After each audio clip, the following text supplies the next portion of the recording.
dividir essa mensagem que eu vou compartilhar com vocês em duas partes, amém?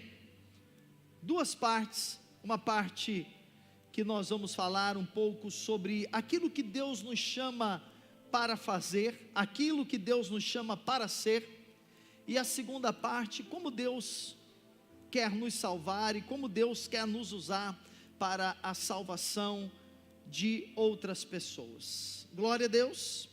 Diz assim, versículo 1 de Atos capítulo 3, Pedro e João subiam ao templo para a oração da hora nona. Era levado um homem coxo de nascença, o qual punham diariamente à porta do templo chamada Formosa, para pedir esmola aos que entravam. Vendo ele a Pedro e João, que iam entrar no templo, implorava que lhe dessem uma esmola. Pedro, fitando-o juntamente com João, disse: olha para nós. Ele os olhava atentamente, esperando receber alguma coisa. Pedro, porém, lhe disse: não possuo nem prata, nem ouro, mas o que tenho, isso te dou. Em nome de Jesus Cristo, o Nazareno, anda. E tomando-o pela mão direita, o levantou. Imediatamente, os seus pés e artelhos, ou tornozelos, se firmaram. De um salto, se pôs em pé, passou a andar e entrou com eles no templo, saltando e louvando a Deus. Viu todo o povo andar e a louvar a Deus, e reconheceram ser ele o mesmo que esmolava, assentado à porta formosa do templo, e se encheram de admiração e assombro, por isso que lhe aconteceram. Apegando-se ele a Pedro e a João, todo o povo correu atônito para junto deles, no pórtico chamado de Salomão. Eu vou parar aqui, depois nós vamos continuar lendo outros versículos. Essa é uma história poderosa do início da igreja primitiva, do início do ministério agora dos apóstolos que dão continuidade ao ministério de Jesus. Nós vemos aqui dois apóstolos, Pedro e João, e eles estão indo para a oração. Aí fala da oração da hora nona, para que você entenda, é a oração de 3 horas da tarde, e era um costume de se reunir no templo em algumas horas durante o dia para orar. E 3 horas da tarde, Pedro e João, eles estão entrando no templo, e eles vêm lá em uma das portas do templo, a Bíblia chamava essa porta de porta formosa. Eles veem ali um paralítico, e não só um paralítico, mas a Bíblia diz que ele era alguém também que pedia a esmola. Então era uma pessoa que estava numa condição física difícil, porque era uma pessoa incapaz, e por um outro lado também era uma pessoa que a sua incapacidade afetava a vida de trabalho, a sua vida profissional. Então era alguém que dependia da ajuda de outras pessoas para a sua sobrevivência. Não é difícil nós encontrarmos aqui na nossa cidade, não é difícil nós encontrarmos nos lugares que nós vamos, pessoas nessa mesma condição, ou porque estão em um vício, ou porque estão em uma crise econômica, ou porque viveram uma experiência familiar traumática, e por tantos motivos essas pessoas se encontram hoje como este homem, nas ruas de uma cidade, nas portas de uma igreja, nas portas de um templo, como também este homem se encontrava. E nós vamos vendo pessoas assim, e não sei como é que é o seu coração, mas há pessoas que ajudam, há pessoas que dão um dinheiro, dão uma esmola, dão um alimento, e é assim que a vida tem acontecido nos últimos anos. Isso tem aumentado muito mais por outros motivos que não cabe a ocasião aqui nós falarmos. Mas o que é importante nós percebemos é que havia um homem, escute isso, que ele estava à porta do templo há muitos e muitos anos, e muitas pessoas passavam por ele, e nunca fizeram por ele aquilo que um dia Pedro e João resolveram fazer. Esse homem estava ali, e entrava no templo homens para orar, homens para ouvir a palavra de Deus, homens para adorar a Deus, mas nunca alguém olhou para este homem como Pedro e João olhou e disse: nós temos algo que pode mudar a sua vida, nós temos algo que pode mudar a sua história, nós temos algo que pode tirar você deste lugar, nós temos algo que pode tirar você desta condição. É mais do que dinheiro, é mais do que uma assistência social, é mais do que um benefício. O que nós temos para dar para você é uma pessoa, é a pessoa de um homem chamado Jesus. E esse homem, ele não é só homem, ele é Deus, ele é homem e é Deus, ele pode curar e pode salvar você. Eu fiquei pensando que nós encontramos com pessoas assim todos os dias, paralíticos físicos, paralíticos emocionais e paralíticos espirituais. Nós encontramos com pessoas assim onde trabalhamos, onde habitamos, onde estudamos, onde oramos, que às vezes não estão sentadas, não estão largadas no mundo, às vezes estão bem vestidas, estão aparentemente saudáveis, estão financeiramente muitas vezes aparentemente muito bem, mas elas são paralíticas espirituais. Sabe por quê? O homem e a mulher só pode andar nesta vida depois que Jesus Cristo entra no seu coração. Enquanto Jesus não entra na vida de uma pessoa, espiritualmente ela está paralisada, espiritualmente ela está congelada. Esse homem olha para Pedro e João e pede uma esmola, porque ele aprendeu a depender de esmolas. Para ele a vida era exatamente isso, se restringia a isso. Eu peço um dinheiro como hoje e vou vivendo a vida. Amanhã alguém vai me trazer, ou eu me arrastando vou me colocar à porta do templo, porque a gente imagina que as pessoas que frequentam um templo são pessoas mais caridosas. A gente imagina que pessoas que frequentam uma igreja são pessoas mais compassivas, são pessoas que olham para o outro humano, que olham para outra pessoa com um olhar diferente. Nós imaginamos que deva ser assim. Nós deveríamos ser assim também, porque o próprio Jesus, ele nos deixou um mandamento, que é amar a Deus sobre todas as coisas e amar o nosso próximo como a nós mesmos. Eu não sei como você é no quesito compaixão, não sei como você é no quesito solidariedade, mas talvez você seja uma pessoa que goste de ajudar outras pessoas. Você vai lá, dá um alimento, você colabora com um projeto, você ajuda uma associação, se alguém numa rua pede algo para comer, você dá, porque você é uma pessoa compassiva. Mas isso, escute, não é o suficiente.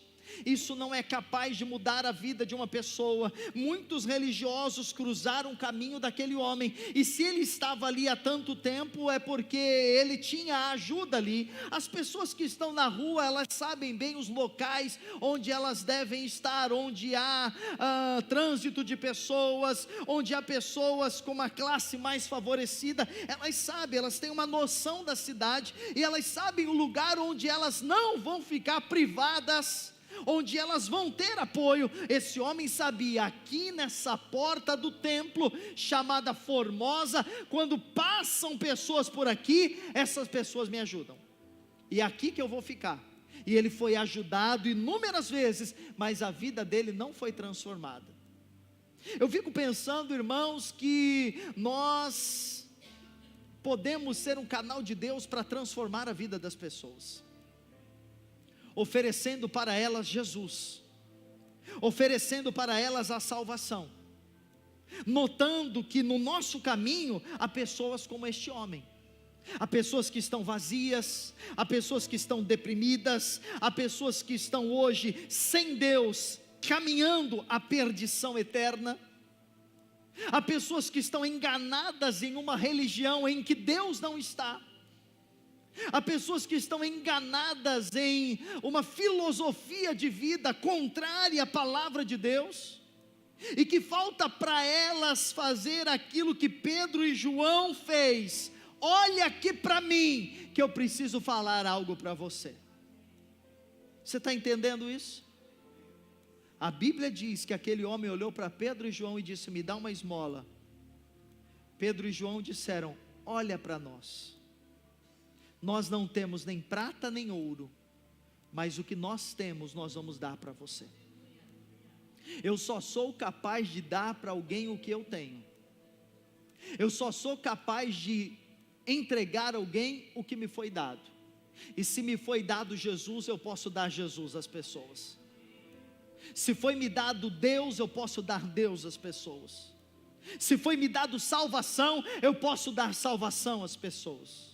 Se me foi dado perdão, eu posso dar perdão às pessoas também. A vida deste homem foi mudada porque um dia alguém resolveu olhar para ele e dizer: levante daí, Jesus quer mudar a sua vida, vamos levantar. Algo simples, que mudou a vida dele. 100 reais não mudaria, 200 reais não mudaria, um Deus te abençoe não mudaria, mas o Salvador no coração daquele homem o transformaria.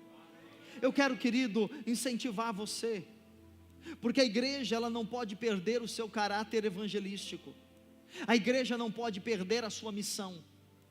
E a missão da igreja é pregar para aqueles que estão nas portas. Eles não entraram ainda na igreja. Esse homem não entrou no reino de Deus, ele estava na porta. E a missão da igreja, e quando eu falo igreja, eu não falo de uma instituição, eu falo de pessoas, eu falo de um povo, eu falo de uma comunidade viva, constituída de homens, mulheres, idosos, jovens, amém, adultos, pessoas no geral. Nós temos uma missão, e a nossa missão é olhar para as pessoas e dar a elas o que nós temos. Nós temos Jesus. Nós estamos encerrando 2022, nós entregamos Jesus a quem? Nós demos a quem Jesus? Nós apresentamos a quem Jesus? Ainda há tempo de nós olharmos para essas pessoas que estão aflitas, talvez em um hospital, talvez em um ponto de ônibus, ou talvez até em uma rua, e falar: olha, em nome de Jesus Cristo, saia dessa situação, levante daí. O que Pedro e João disseram para aquele homem foi exatamente isso: sai daí, esse não é o seu lugar, esse não é o propósito de Deus para a tua vida. Quem é aleijado é privado, quem é aleijado não desfruta, quem é aleijado não vive a plenitude, quem é aleijado tem a sua vida de certa forma limitada em inúmeras circunstâncias. Mas quando, queridos, este homem sai desta condição, a Bíblia diz que ele entra no templo saltando, louvando e exaltando o nome do Senhor. E é importante que quando Pedro e João olham para ele e dizem: nós não temos nem ouro nem prata, mas o que nós temos te damos, em nome de Jesus Cristo Nazareno, levanta e anda. Diz a Bíblia que Pedro estendeu a mão para ele e o pegou pela mão. Qual foi a mão que pegou? Qual foi? Pela mão direita. Mão? Qual a mão? Você sabe qual é o significado de mão direita na Bíblia? Estude sobre isso, você vai ficar surpreendido.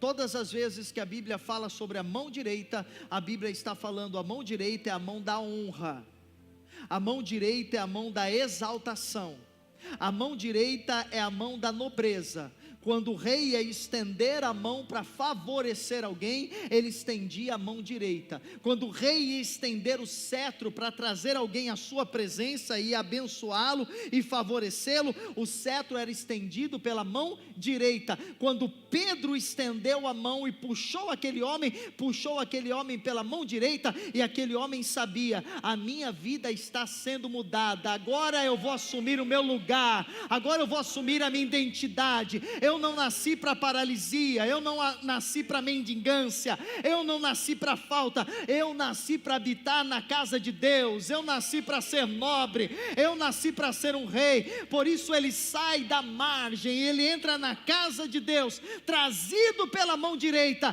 Agora ele tem a sua identidade restaurada: eu sou filho de Deus. Você já é, mas há inúmeras pessoas que não são. E se nós continuarmos atravessando a vida delas sem fazer nada, elas vão continuar numa condição de miséria, sendo que elas foram chamadas para a realeza. Se nós não fizermos nada, elas vão continuar perdidas, sendo que a identidade delas é uma identidade de nação santa, sacerdócio real, povo exclusivo de Deus. Nós colocamos muitas resistências para pregar o evangelho para as pessoas, mas Pedro e João não fizeram nenhuma tese, Pedro e João não fizeram nenhum grande discurso. Pedro e João só olharam para aquele homem com autoridade, com ousadia, e disseram a ele: levante, o rei está chamando você para a casa dele. Aleluia. Esse deve ser, queridos, o grande encargo do nosso coração: levar Cristo àqueles que estão perdidos. Mas o texto continua, e eu quero entrar na segunda parte da mensagem. O mesmo tempo, verso número 12. À vista disto, Pedro se dirigiu ao povo, dizendo: israelitas, por que vocês se maravilham disto? Todo mundo ficou assombrado quando viu aquele homem que há anos estava ali na porta, e que muita gente passava e nem dava bom dia. Aquele homem que estava ali com a história dele, todos ficaram os israelitas, o povo em geral, ficou maravilhado, disse: o que é isso que aconteceu? Como esse homem agora está andando, e pulando, e cantando, e saltando? Então Pedro e João, eles vão explicar o que aconteceu. Israelitas, por que vos maravilhais disto, ou por que fitais os olhos em nós, como se pelo nosso próprio poder ou piedade o tivéssemos feito andar? A primeira coisa que Pedro diz, e ele sabe disso: não fui eu quem fez foi Deus através de mim. A primeira coisa que nós precisamos compreender, ao evangelizarmos alguém, ao anunciarmos a palavra de Deus a alguém, é entender que não somos nós que mudamos ninguém, não é o nosso poder, não é a nossa capacidade, é o poder de Deus que pode curar uma pessoa de uma enfermidade incurável, é o poder de Deus que pode tirar uma pessoa do mundo dos vícios, das drogas, é o poder de Deus que pode preencher aquele vazio, aquela angústia que parece consumir a pessoa, é o poder de Deus que pode restaurar uma família quebrada, é o poder de Deus que pode libertar uma pessoa oprimida por demônios, é o poder de Deus. Pedro diz: vocês estão assombrados achando que somos nós? Não, é Deus. Verso 13: o Deus de Abraão, de Isaque e de Jacó, o Deus de nossos pais, glorificou a seu servo Jesus. Agora eu quero que você compreenda quem é Jesus. Você que está aqui nos visitando, você que está nos assistindo, ou você que já está na igreja aqui há alguns meses, mas ainda não entendeu quem é Jesus, Pedro vai nos apresentar Jesus. Pedro vai, em poucas palavras, na sua simplicidade, porque Pedro não era um Paulo. Paulo era um cara sofisticado, inteligente, culto. Pedro era um pescador, era um homem do povo, popular. E de uma forma muito simples, ele ganhou aquele homem para Cristo, mas ele ganhou outros para Cristo também. E o discurso dele, por isso que eu separei esse capítulo para conversar com vocês a respeito dele hoje, porque é um discurso apresentando Jesus muito simples, que qualquer pessoa que está aqui pode entender. Pedro está dizendo: olha, Deus, Ele glorificou a seu servo Jesus. Então lembra o Jesus, Pedro dizendo, que estava aqui, e que alguns dias atrás ele foi crucificado. Então Deus que enviou, Ele não era uma pessoa comum, Ele não era um homem qualquer. Jesus, Ele era servo de Deus. E aí Pedro diz: vocês, aí os judeus, vocês o traíram e vocês o negaram perante Pilatos. Se você conhece a história bíblica, você sabe que Pilatos, ele era o governador ali da província, de toda a Judéia, e ele queria liberar Jesus, ele queria libertar Jesus. Pilatos passou um tempo com Jesus e foi inquiri-lo, e foi procurar em Jesus algum erro, foi procurar em Jesus alguma culpa, e diz o texto que Pilatos não encontrou em Jesus, e Pilatos queria liberá-lo, mas os judeus, os religiosos, os sacerdotes queriam matá-lo. E aquela frase muito conhecida, né? Quando nós queremos nos isentar de culpa, que nós falamos: eu lavo as minhas mãos, vem de Pilatos, porque Pilatos lavou diante de todo o povo as suas mãos, achando que assim se isentaria de culpa diante de Deus. Não, Pilatos lavou as suas mãos e disse: olha, a responsabilidade do sangue deste homem não é minha, a responsabilidade do sangue deste homem é vossa, é de vocês. Pilatos disse, e Pedro está dizendo: foram vocês judeus que o mataram e o traíram. Pilatos queria soltá-lo. Continua o texto, próximo versículo diz: vós porém, agora veja, primeiro Pedro disse que Jesus é o servo de Deus, agora Pedro está dizendo: Jesus é o santo e o justo. Quem é Jesus? Quem é Jesus? Santo e o justo. Jesus é santo porque Ele nunca pecou, Ele esteve na terra como homem, mas Ele não sucumbiu às tentações de um homem. Jesus é justo porque Ele nunca transgrediu uma lei e um mandamento de Deus, e isso era essencial e necessário para que Ele pudesse assumir a nossa culpa, assumir as nossas injustiças e assumir o nosso lugar. Nós precisamos, povo de Deus, saber quem é Jesus. Eu vejo que tem crentes que estão anos na igreja, eles não sabem quem é Jesus. Para eles Jesus está envolto em uma coisa mística. Para alguns Jesus ainda está pendurado num crucifixo. Para alguns Jesus é um espírito evoluído. Para alguns Jesus é um grande profeta. Não, Jesus é o servo, é o santo e é o justo de Deus. E nós só estamos aqui por causa de Jesus, porque a origem do cristianismo é a morte e a ressurreição de Jesus. Não haveria cristianismo sem que houvesse Jesus, sem que houvesse o Filho de Deus. O mundo mudou depois de Jesus. Nós contamos antes de Cristo e nós contamos depois de Cristo, porque a história da humanidade, a história da civilização foi alterada depois que Jesus deixou os céus e se tornou homem.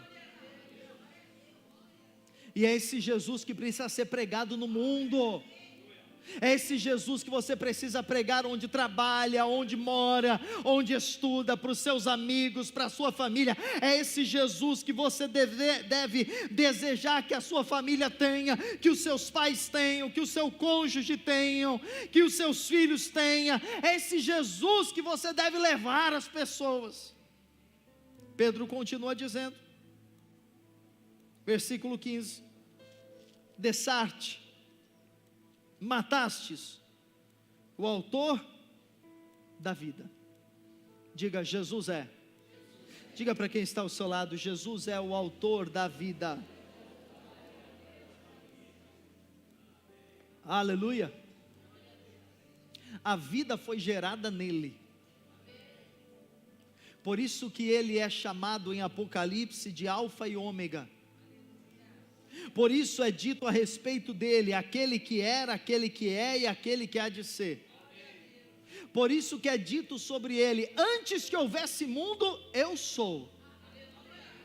Jesus já é antes de todas as coisas. Porque Jesus não nasce quando se torna homem, não, ele sempre é, ele se revela ao mundo quando se torna homem. Jesus, ele está na criação. Lá em Gênesis 2, quando o homem é criado, é dito, façamos o homem. Quem? Façamos, é mais de um. Façamos o homem, a nossa imagem. Deus não diz, eu farei o homem à minha imagem, não, façamos. Porque era o Pai, o Filho e o Espírito Santo planejando criar eu e você. Por isso não existe vida fora de Jesus. Amém? Há uma frase dita, todos os caminhos levam a Deus. Não é verdade, ainda que você discorde. Há uma frase, toda religião é igual. Não é verdade. Qual é a religião certa? Não é a religião, é a pessoa de Jesus Cristo. Qual é o caminho certo que leva a Deus? É Jesus, porque ele disse em João 14,6, eu sou o caminho, eu sou a verdade, e eu sou a vida, ninguém vem ao Pai a não ser por mim. Você precisa entender isso, porque quando alguém disser para você, todos os caminhos levam a Deus, você não pode concordar com isso. Você não pode dizer, é verdade. Há crentes dizendo, Deus está em todos os lugares. Não, Deus não está em todos os lugares. Deus está onde o nome do Filho dele é invocado. Deus está onde Cristo é invocado. A única promessa e a única garantia que nós temos de Deus estar no nosso meio é quando nós nos reunimos no nome dele. Jesus disse, quando 2 ou 3 reunirem-se em meu nome, eu estarei presente. Se você fizer uma reunião e falar, nós estamos aqui em nome do pastor Christian, não vai resolver nada. Nós estamos aqui em nome do padre lá Francisco, não vai resolver nada. Nós estamos aqui em nome de tal sábio, não vai resolver nada. Mas se você estiver no lugar e falar, nós estamos aqui em nome do Filho de Deus, Jesus Cristo, ele estará presente ali. Ele se manifestará ali, porque ele é o autor da vida. Agora diz, a quem Deus ressuscitou dentre os mortos. Se não houvesse ressurreição, não haveria salvação. A salvação foi dada na ressurreição. Quando Cristo está na cruz, e sobre ele é colocado os nossos pecados, as nossas enfermidades, as nossas maldições, quando todo castigo que era pertinente à lei é colocado sobre ele, ele morre na cruz, ele é sepultado, mas quando ele ressuscita, agora ele dá vida para todo aquele que nele crê. O Jesus ressurreto, ele tem vida disponível para todo aquele que nele crê. Aleluia. Deus o ressuscitou dentre os mortos. E aí João e Pedro disseram, nós somos testemunhas. Porque João e Pedro, eles viram o Jesus crucificado, e eles viram o Jesus ressurreto, eles conviveram com Jesus antes da cruz, mas eles conviveram com Jesus depois da cruz também, e a Bíblia diz que não foram apenas os 12 discípulos, a Bíblia diz que inúmeras testemunhas, centenas de testemunhas, viram Jesus com o corpo glorificado, Jesus ressurreto. Por isso isto não é uma fábula, isto não é uma lenda, isto não é uma utopia. Jesus está vivo, Ele ressuscitou, e Ele está onde o povo de Deus invoca o seu nome. Jesus está onde nós invocamos o nome dEle. Aleluia. Agora, nós somos testemunhas. Diga: eu sou testemunha. Diga para quem está ao seu lado: você é testemunha. Nós nos tornamos testemunha, porque nós vimos pela fé o Cristo ressurreto, não com esses olhos, mas pela fé nós sabemos que Ele morreu e ressuscitou por nós. E agora nós nos tornamos testemunhas. E diz a sua palavra que aquele que se tornou uma testemunha não pode deixar de falar das coisas que tem visto e que tem ouvido. A igreja não pode calar-se. Por isso a igreja é chamada de luz do mundo e sal da terra, porque a igreja tem uma missão. E qual a missão? Falar daquilo que viu e daquilo que ouviu.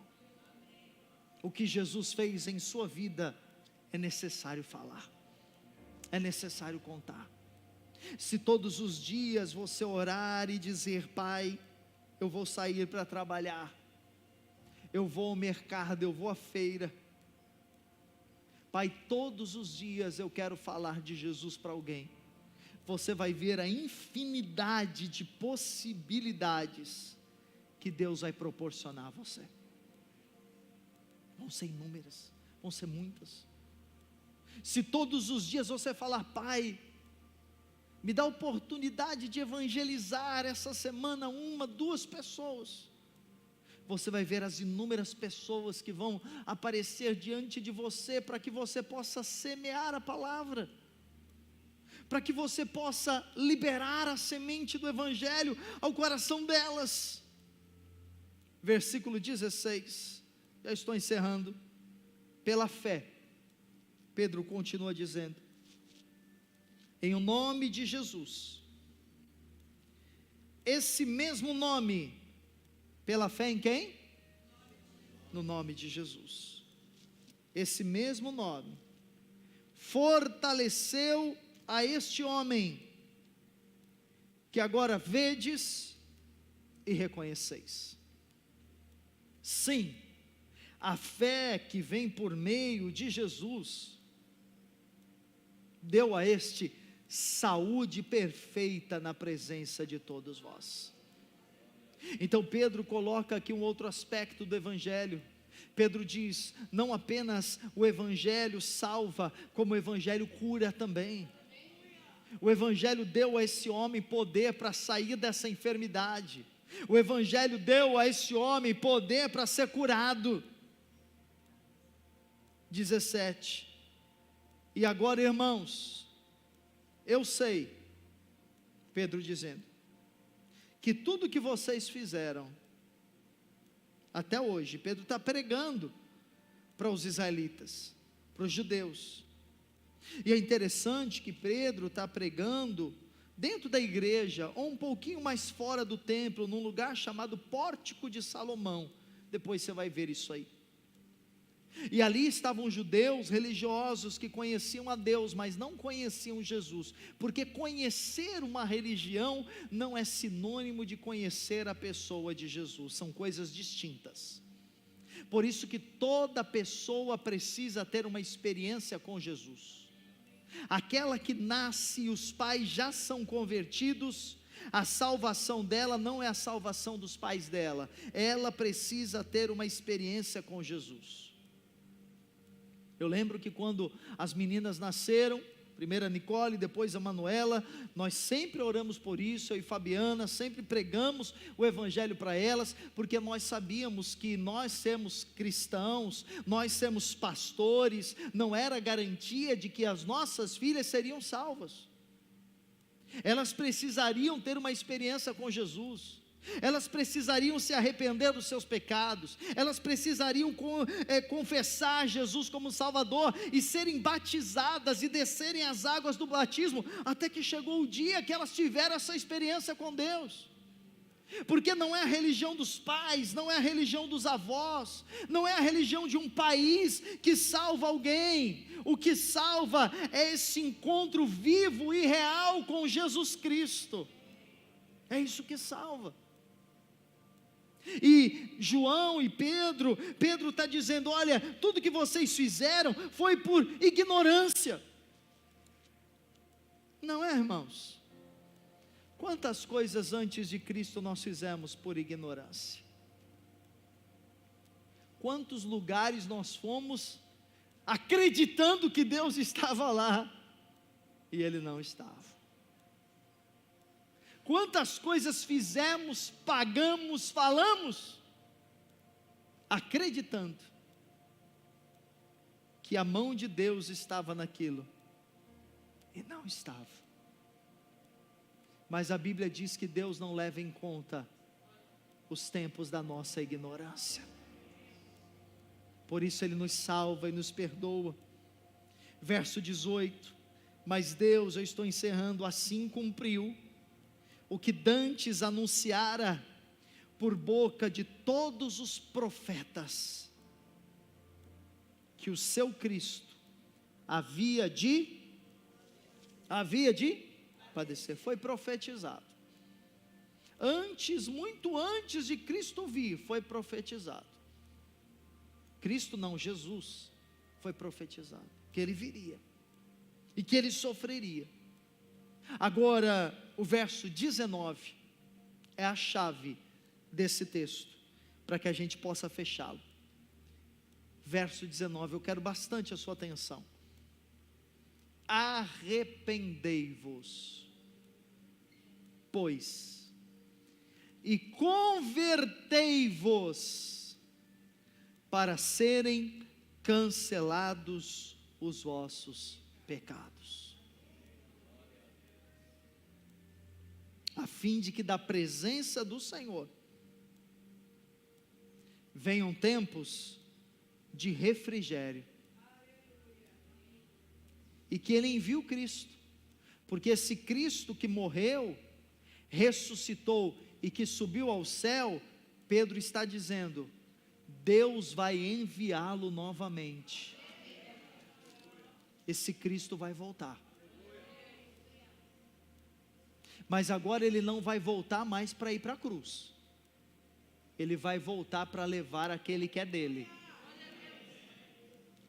e aquele que não for dele, é um problema. E esse senso que precisa dominar o nosso coração, de pensarmos, esse Cristo que vai voltar para os seus, e quem não for dele? Por isso, nós precisamos de urgência, irmãos, para pregar o Evangelho.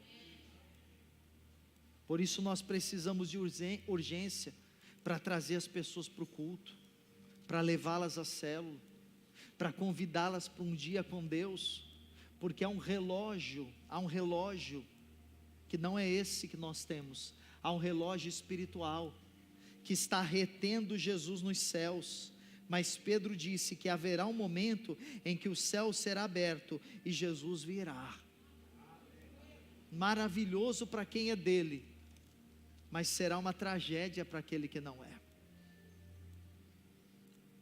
E essa é a nossa missão, levar este Evangelho para quem ainda não é dele.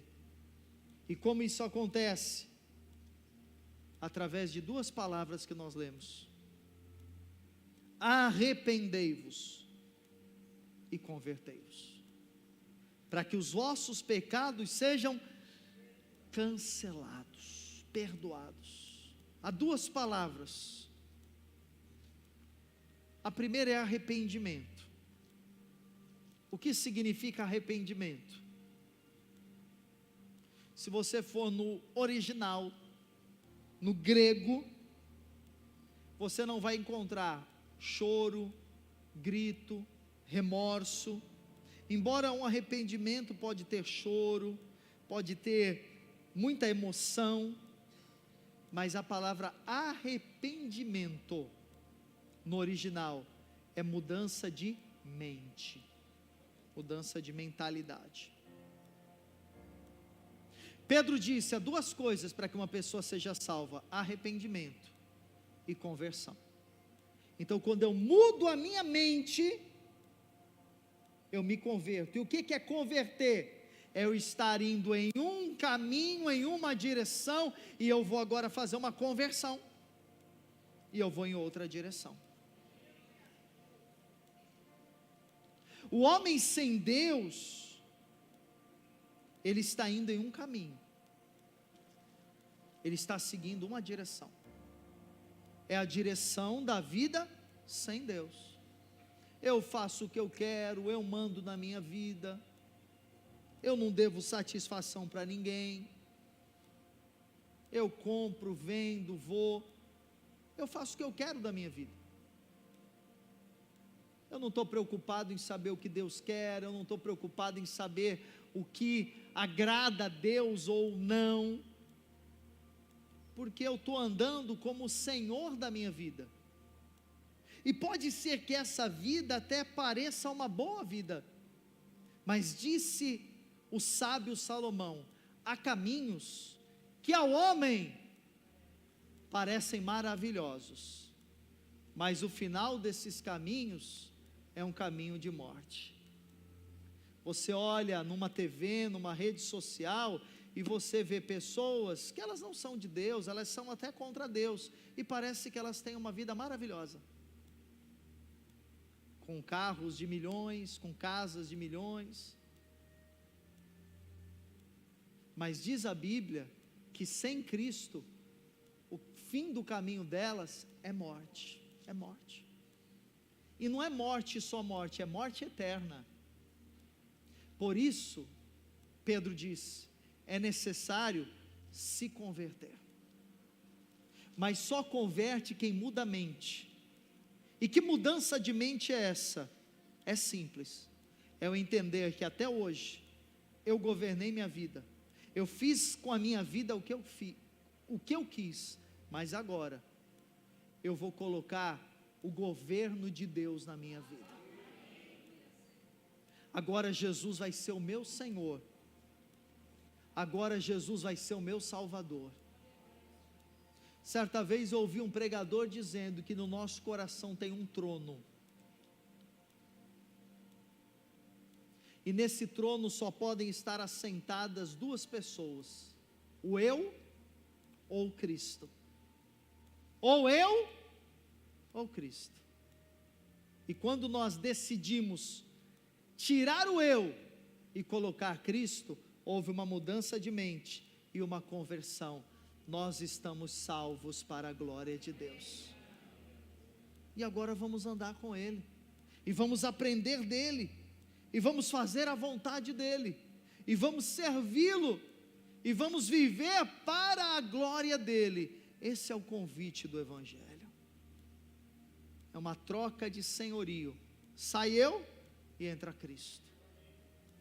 Isso é arrependimento, isso é conversão. E quando você anda voltado para Cristo, muda tudo, irmão, muda tudo. Quando você está andando nessa direção, muda a sua mente, você entende, é Cristo que precisa me governar, e você faz uma conversão, muda tudo, tudo. o jeito que você fala, o jeito que você se veste, os lugares que você frequenta, muda. Ninguém precisa falar para você, ninguém precisa dar uma lista, olha, não podeis, não fazeis, não ireis, não, você muda, porque agora você fala, eu quero viver para a glória de Deus, eu quero viver para Jesus, e Jesus não está aqui, Jesus não se porta dessa forma, Jesus não se relaciona dessa forma, Jesus não é assim, e agora Jesus está dentro de mim, e eu também não quero viver assim. Há uma conversão, aleluia. Feche os seus olhos. A oração que eu vou fazer agora, ela é muito simples. É uma oração para quem hoje quer se converter.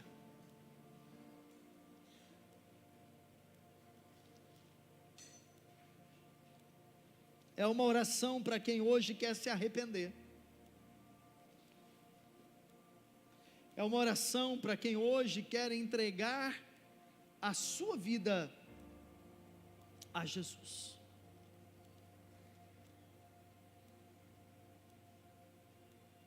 Permaneça com os olhos fechados.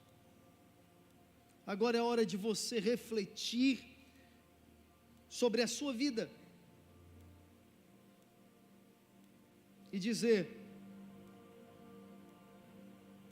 eu quero Jesus, eu quero Cristo,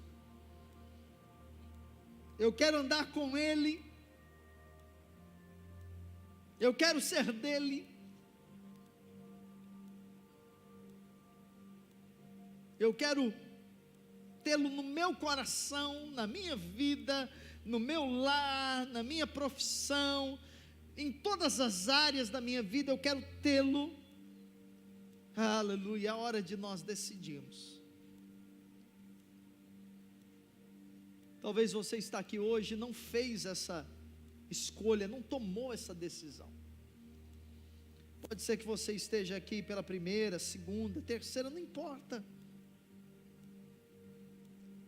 O que hoje mais importa é você entender que é necessário arrependimento e conversão, e receber Cristo no seu coração. Se você quer hoje entregar a sua vida a Ele, convidar Jesus a entrar em seu coração, se você deseja isso hoje, faça comigo esta oração. Diga assim comigo: Senhor Jesus, eu desejo hoje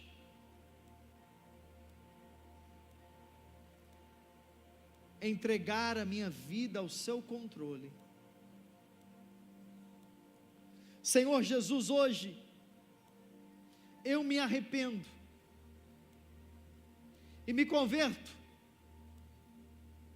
E eu sei que os meus pecados estão sendo cancelados e perdoados para a glória de Deus. Senhor, eu decido reconhecer Jesus como o caminho, a verdade e a vida. Eu desejo, com seus olhos fechados, se você fez esta oração hoje a primeira vez, ou se você já fez muitos anos atrás e nunca seguiu a Jesus e hoje você quer retomar, onde você está? Todas as pessoas estão com os olhos fechados, ninguém está olhando para você. Onde você está? Levante a sua mão, quero orar por você.